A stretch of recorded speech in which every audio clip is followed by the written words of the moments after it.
کوئی بولے علی کی شان میں کیا۔ اعوذ باللہ من الشیطان اللعین الرجیم، بسم اللہ الرحمن الرحیم، الحمد للہ رب العالمین والصلاة والسلام علی رسول اللہ و اہل بیتہ الطاہرین۔ پروردگار عالم کا شکر ادا کرتے ہیں اور ساری حمد و ثنا اس معبود برحق کے لیے یقیناً زیبا ہے کہ جس نے اس تمام کائنات کو فقط محبت محمد و آل محمد میں خلق فرمایا،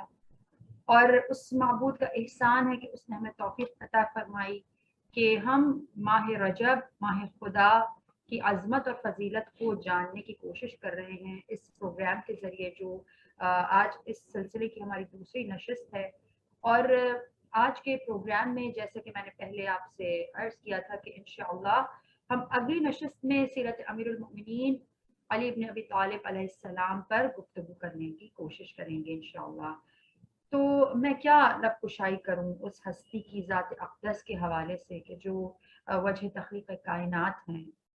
وہ کہ جس کے لیے زبان رسالت یہ کہتی ہوئی نظر آ رہی ہے کہ انا وعلی من نور واحد، میں اور علی پیغمبر فرما رہے ہیں کہ میں اور علی ایک ہی نور سے خلق ہوئے ہیں۔ سبحان اللہ، وہ جو پیغمبر کے نور کا حصہ ہے وہ علی ابن ابی طالب اس ماہ خدا، ماہ رجب میں اس دنیا میں تشریف لا رہے ہیں۔ جیسے کہ گزشتہ پروگرام میں بھی ہم نے فضیلت ماہ رجب کے حوالے سے ہدیہ کیا تھا کہ یہ ماہ اس لیے بہت محترم ہے، معظم ہے اور قابل تعظیم ہے، حرمت والا مہینہ ہے کہ اسی ماہ میں پروردگار عالم نے اعلان بعثت کرایا، یعنی دین کی تبلیغ کا آغاز بھی ماہ رجب میں ہوا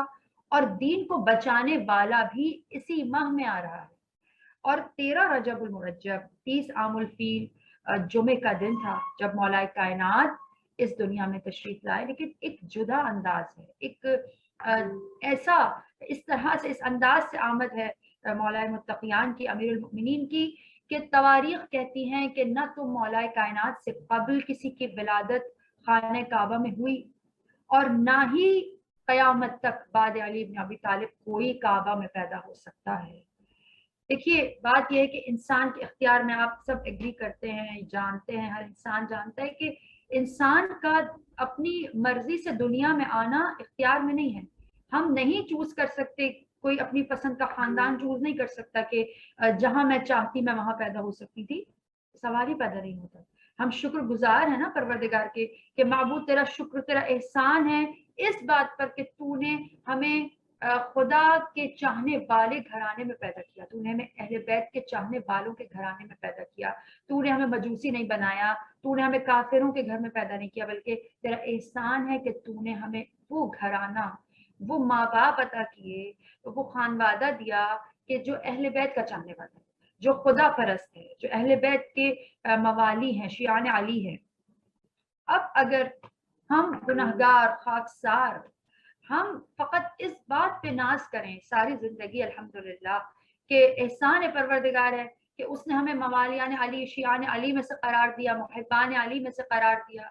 تو بتائیے ہم اس بات پہ ناز کرتے کرتے دنیا سے چلے جاتے ہیں تو ان کی ناز کا کیا عالم ہوگا، ان کے فخر و مباحات کا کیا عالم ہوگا کہ جن کے بیٹے کی ولادت خانہ خدا میں ہو رہی ہے، یعنی جناب ابو طالب علیہ السلام، یعنی جناب فاطمہ بنت اسد سلام اللہ علیہ۔ اور دیکھیے دستور زمانہ بھی یہی ہے کہ اگر کسی کے ہاں اولاد کی، بیٹا ہو یا بیٹی ہو، ولادت باسعادت کسی کیا ہوتی ہے، خدا کسی کو اولاد دیتا ہے، تو سب سے زیادہ جو مبارکباد کے حقدار ہوتے ہیں وہ ماں باپ ہوتے ہیں، انہی کو سب سے پہلے جا کے تہنیت پیش کی جاتی ہے، انہی کو سب سے پہلے مبارکباد دی جاتی ہے۔ تو میں اس عظیم دن کی مناسبت سے، اس عظیم دن کے موقع پر، خدا کے ولی کی آمد کے موقع پر، وسیع رسول اللہ کی آمد کے موقع پر، قسیم نار والجنہ کی آمد کے موقع پر، اور ساقی کوثر کی آمد کے موقع پر سب سے پہلے امام زمان علیہ السلام کی بارگاہ میں ایک مبارکباد پیش کرنا چاہتی ہوں، اور اس کے بعد حق بنتا ہے کہ ہم جناب ابو طالب کو کانگریچولیٹ کریں، ان کو مبارکباد دیں، اور پھر حق ہے مادر امیر المومنین جناب فاطمہ بنت اسد کا کہ ان کو مبارکباد پیش کی جائے۔ اس لیے کہ یقیناً ان دونوں ہستیوں کی خوشی کا کیا عالم ہوگا. آپ امیجن کریں، آپ تصور کریں کہ ایک ایسا شرف مل رہا ہے جناب فاطمہ بنت اسد کو اور ان کے مولود کو، جو نہ پہلے کبھی تاریخ انسانیت میں کسی کو ملا اور نہ بعد علی ابن ابی طالب ملے گا. اور وہ لوگ جو تواریخ میں جب ہم مطالعہ کرتے ہیں نا تاریخ کا، تو ہمیں بغض مولا کائنات میں، بغض علی میں، آپ یقین کیجئے کہ ہمیں ملتا ہے کہ بہت سارے لوگوں نے اس حقیقت کو، جو ولادت مولا کائنات ہے، ایک ایسی مسلمہ حقیقت ہے کہ جس کو شیعوں نے تو ظاہر ہے کہ لکھا، لیکن اہل سنت کی تواریخ میں بھی یہ واقعہ مولا کی ولادت کا موجود ہے، اس سے انکار کوئی نہیں کر سکتا. لیکن جو بغض و عداوت علی رکھتے ہیں انہوں نے اس کی صحت سے انکار کیا. اور جب ظاہر ہے کہ تاریخ میں اتنا عظیم، اتنا بڑا واقعہ پیش آیا کہ مولا کائنات کعبے میں پیدا ہوئے، تو اب جب انکار جہاں پہ نہیں کر سکتے نہیں بن پڑتا، اور جب ایسی ایسی حدیث سامنے آ جاتی ہیں، روایات کے انکار نہیں کر سکتے، تو پھر کہاں لکھا ہے کتب میں کہ یہ تو اتفاقی حادثاتی طور پر علی کی ولادت کعبہ میں ہو گئی. میں ان تمام مسلمانوں کے لیے یہ بات ہدیہ کر دوں، کچھ حوالے بھی پیش کر دوں کہ جو شیعہ کتب میں مولا کائنات کی ولادت کے حوالے سے تو ظاہر ہے کہ بے شمار جگہ پہ روایات موجود ہیں، جیسے کہ ابو جعفر طوسی نے امالی میں اور علامہ مجلسی نے بہار میں مولا کائنات کی ولادت کے احوال کو لکھا، اس پورے واقعے کو لکھا. اہل سنت کے علماء نے، میر صالح کشفی نے مناقب میں لکھا، اور مولوی محمد مبین نے وسیلۃ النجات میں مولا کائنات کی ولادت کا مکمل واقعہ درج کیا ہے. راوی کون ہے؟ راوی ہیں جناب عباس. جناب عباس روایت کر رہے ہیں. کیا مقام تھا، کیا مرتبہ تھا خود جناب ابو طالب و جناب فاطمہ بنت اسد کا خدا کی نگاہ میں. اس لیے دیکھیے واقعہ جو ولادت کا ہے وہ تو سب کے ذہنوں میں ہے، آپ سب جانتے ہیں، مجھ سے بہتر جانتے ہیں، لیکن کچھ گزارشات ہیں، کچھ حوالے ہیں، کچھ باتیں ہیں جو ہدیہ کرنا چاہتی ہوں، اس کی جانب توجہ کیجیے تاکہ اس ماہ خدا میں عظمت امیر المومنین اور معرفت امیر المومنین بھی ہمیں حاصل ہو جائے اور اس کا ادراک ہو جائے کہ دیکھیے جو بھی اعتراض کرتا ہے اور کہتا ہے حادثاتی تھا، اتفاقی تھا، یا تھا ہی نہیں، ہوا ہی نہیں، پہلے تو وہ ان تواریخ کی کتب کا مطالعہ کرے جو میں نے ہدیہ کیے نام، اور پھر اگر اس کو ایکسیپٹ کر لے کہ ٹھیک ہے علی کعبہ میں پیدا ہوئے، لیکن کہے کہ یہ تو اتفاقی تھا، حادثاتی تھا، تو وہ میں چاہتی ہوں کہ دیکھیں اور جواب دیں مجھے قرآن مجید سے کہ سورہ مریم میں ہم پڑھتے ہیں، اور سورہ مریم میں ہم نے پڑھا کہ جب ولادت جناب عیسیٰ علیہ السلام کا وقت قریب آیا تو مادر عیسیٰ کو آواز رب العزت آ رہی ہے کہ اے مریم یہ خانہ خدا ہے، یہ عبادت خانہ ہے، عبادت کی جگہ ہے، یہ زچہ خانہ نہیں ہے، آپ اس اللہ کے گھر سے باہر تشریف لے جائیں. عزت و احترام اللہ نے ان کو باہر جانے کے لیے کہا، اس لیے کہ ظاہر ہے کہ خدا کے گھر کا احترام ہے، تکریم ہے، جو لازم ہے ہر انسان پر. لیکن اب تمام مسلمان اس بات پہ غور کرے کہ کسی عام انسان کی ولادت ہونے والی تھی؟ جناب مریم کے ہاں نبی اللہ پیدا ہونے والے تھے، عیسیٰ روح اللہ پیدا ہونے والے تھے، لیکن خدا نے واضح کر دیا کہ یہ حرمت خانہ خدا کے خلاف ہے کہ کوئی بھلے نبی بھی ہو لیکن وہ اللہ کے گھر میں پیدا نہیں ہو سکتا. جناب مریم اللہ کے گھر سے باہر تشریف لائیں اور شہر سے باہر گئی اور ولادت جناب عیسیٰ علیہ السلام. لیکن اگر انہی کتب کا جو اہل سنت کی کتب کا میں نے حوالہ دیا، اگر ان کو بھی پڑھ لیجئے، شیعہ کتب کو بھی پڑھ لیجئے، تو بالکل برخلاف سچویشن اپوزٹ ہے. جناب مریم خانہ خدا میں تھی، ان کو خدا کہہ رہا ہے کہ آپ اللہ کے گھر سے باہر آ جائیے، یہ سچا خانہ نہیں ہے، اور مادر علی ابن ابی طالب اپنے گھر میں تھی اور خدا کہہ رہا ہے کہ اے فاطمہ آپ اللہ کے گھر میں آ جائیے کہ علی کی آمد ہے. اسی لیے شاعر کہتا ہے نا کہ وہ بنت اسد اپنے گھر سے جو نکلی، تقاضائے دل ہے کہ کعبے میں چلیے، بتائے سکھائے قدم اٹھ رہے ہیں، بلایا ہے تب تو چلی جا رہی ہے. اگر کوئی کہے کہ اتفاقی ہے تو ٹھیک ہے، جناب فاطمہ بنت اسد کا گھر سے اٹھ کے خانہ کعبہ تک آ جانا تو اتفاقی ہو سکتا ہے کہ ٹھیک ہے ان کو وقت ولادت محسوس ہوا، بی بی آ گئی، لیکن کیا دیوار کعبہ کا شق ہونا بھی اتفاقی تھا؟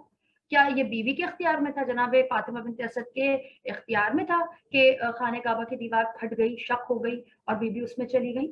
ایک کامن سینس سے اگر انسان سوچے تو یہ پاسبل ہی نہیں ہے. یہ اللہ کا گھر ہے جس میں خدا جس کو چاہے گا بلائے گا. یہ خدا کی رضائیں ہیں، یہ مشیت پروردگار عالم ہے کہ کہیں مادر عیسیٰ خدا کے گھر سے باہر بلائی جا رہی ہیں اور کہیں مادر علی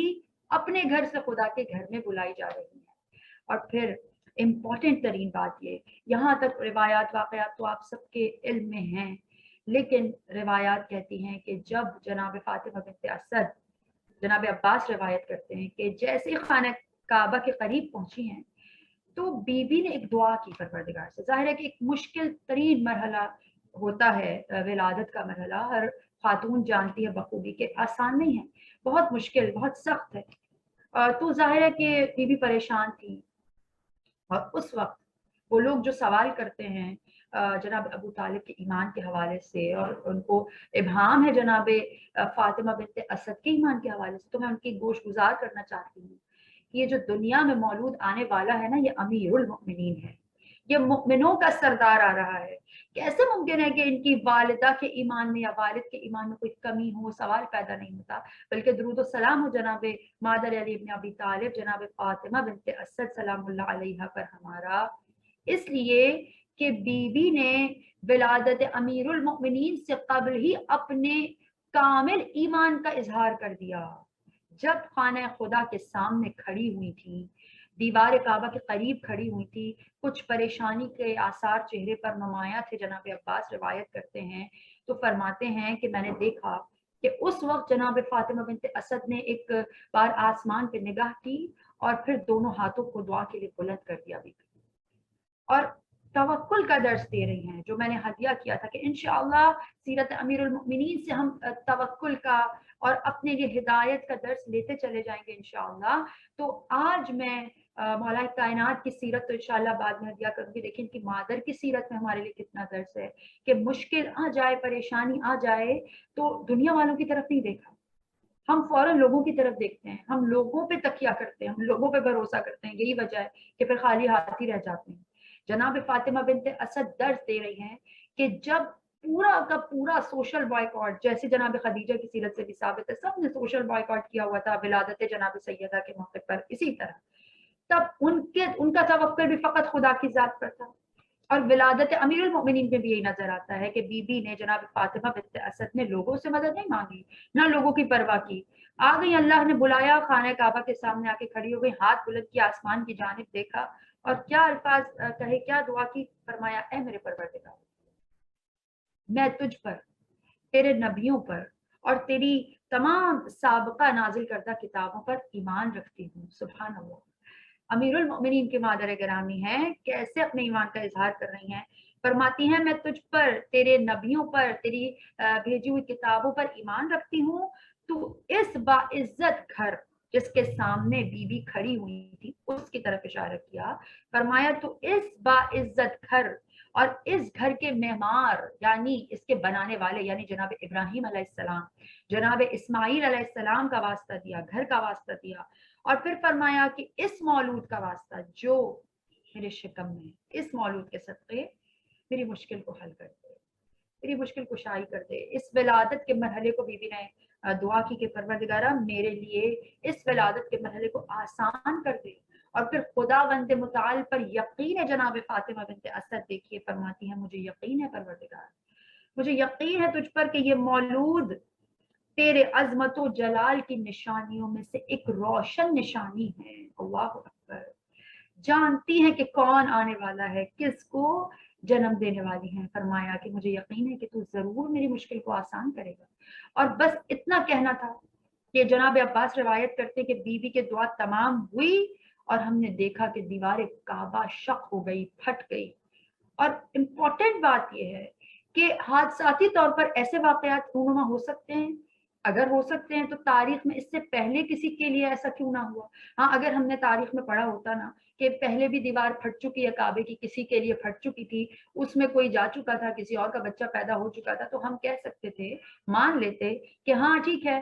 جب مولا کائنات کی ولادت کا وقت آیا، جناب فاطمہ بنت اسد اتفاقی طور پہ موجود تھیں، دیوار کعبہ پھٹ ہی جاتی تھی، لہٰذا اس وقت بھی پھٹ گئی اور بی بی اتفاقاً اندر چلی گئی۔ لیکن کسی شیعہ سنی کتب میں آپ کو نہیں ملے گا کہ اس سے قبل کبھی دیوار کعبہ شق ہوئی ہو۔ اور حیرت انگیز بات یہ ہے، جو ایمان جناب فاطمہ بنت اسد کی دلیل ہے وہ یہ کہ دیوار پھٹی ہے. دیوار کا پھٹنا اگر نارملی ہمارے سامنے ایسا ہو جائے تو ہم پریشان ہو جائیں گے, ہماری طبیعت خراب ہو جائے گی کہ یہ کیا ہو گیا. لیکن جناب عباس کہتے ہیں کہ میں نے دیکھا کہ بیوی کے چہرے پہ کوئی حیرت نہیں تھی, کوئی پریشانی نہیں تھی. بیوی نے اس اشارے کو سمجھا کہ ابھی جو میں نے دعا کی ہے یہ قبول ہو گئی ہے. بیوی نے اس اشارے کو سمجھا کہ خدا مجھے بلا رہا ہے, طلب کیا جا رہا ہے. بیوی بڑے اطمینان سے کعبے میں داخل ہو گئی, اور جناب عباس کہتے ہیں کہ دیوار کعبہ ایسے واپس جڑ گئی, بند ہو گئی کہ جیسے کبھی شق ہی نہ ہوئی تھی, اور بیوی اس میں چلی گئی. اور روایت کے مطابق 3 دن تک کعبہ میں رہی, اور 3 دن کے بعد جب مولا کائنات کو لے کے کعبے سے باہر آئی ہیں تو پیغمبر چشم برات تھے, منتظر تھے اپنے وسیع کے دیدار کے لیے. اور جب پیغمبر کی آغوش میں جناب فاطمہ بنت اسد نے مولا کائنات کو دیا تو بی بی نے فرمایا یا رسول اللہ, اے محمد, یہ بچہ 3 دن سے میرے پاس ہے مگر اس نے ابھی تک آنکھیں نہیں کھولی, یہ شیر نہیں لیتا. تو روایات کہتی ہیں کہ جس وقت مولا کائنات نے لمس پیغمبر کو محسوس کیا, آغوش پیغمبر میں آئے, مولا کائنات کو پیغمبر نے اپنے سینے سے لگایا, بوسہ دیا. جیسے ہی امامت نے رسالت کی خوشبو کو محسوس کیا, مولا کائنات نے آنکھوں کو کھول دیا. اور چونکہ مولا کائنات نے پہلی زیارت کے لیے چہرہ پیغمبر کو منتخب کیا تھا, لہذا پیغمبر نے بھی اپنے علم کے لیے علی کو منتخب کر دیا, اور لعب دہن رسول اللہ مولا کائنات کی پہلی غذا قرار پائی. جیسے ہی مولا کائنات نے نبوت کے چہرے کی امامت میں زیارت کی, رسول اللہ نے اپنا لعب دہن مولا کائنات کو چسایا, اپنی زبان چسائی, اور یہ سلسلہ کافی دن تک اسی طرح جاری رہا کہ سمجھ لیجئے کہ علم نبوت منتقل کر دیا پیغمبر نے علم امامت کی جانب. اور انا مدینۃ العلم وعلی بابھا کا ہمیں مصداق یہاں پہ جو مولا کائنات ہے نظر آیا, سمجھ آیا کہ کیسے رسول اللہ علم کا شہر ہے اور علی دروازہ ہے. اس کی پہلی غزہ دہن رسول اللہ ہو, اس ہستی کی عظمت کا کیا کہنا, سبحان اللہ. لیکن اگر کوئی پھر بھی انکاری ہو فضیلت مولا متقیان کا, فضیلت امیر المؤمنین کا, اس ولادت کا جو کعبہ میں ہو رہی ہے, جو اس سے قبل نہ کسی کی ہوئی ہے نہ قیامت تک کبھی کسی کی ہو سکتی ہے, تو ایسے مسلمانوں کے لیے میں فقط اتنا کہنا چاہوں گی کہ بدن پہ جامع احرام دل میں بغض علی, بدن پہ جامع احرام دل میں بغض علی, تیرے نصیب کا چکر ہے یہ طواف نہیں.